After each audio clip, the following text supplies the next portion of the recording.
Thank you, Mr. Chairman.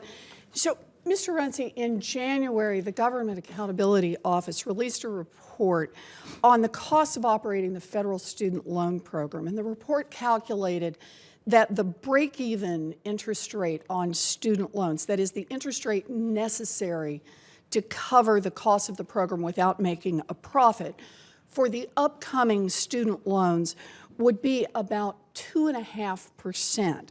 But instead, we'll be charging students nearly twice that amount for undergraduate loans and about 2.5 to 3 times that amount for graduate loans and for PLUS loans.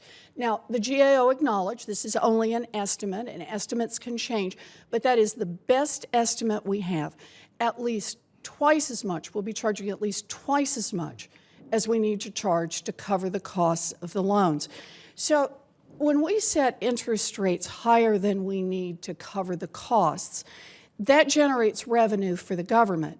My question, Mr. Runcie, is where do those profits go? Do they get refunded back to the students who paid more than was necessary for the cost of their loans, or are they just used to fund government generally?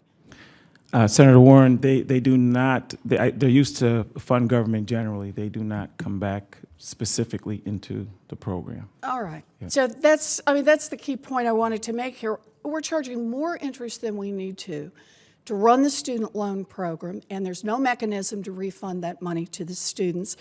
It seems to me we're just taxing students for the privilege of borrowing money to try to get an education. I think that's obscene. I don't think the student loan program should be designed so that it's making profits for the federal government. As a first step, we could wring some of those profits out of the system by refinancing those loans and bringing them down to a break-even point for the government.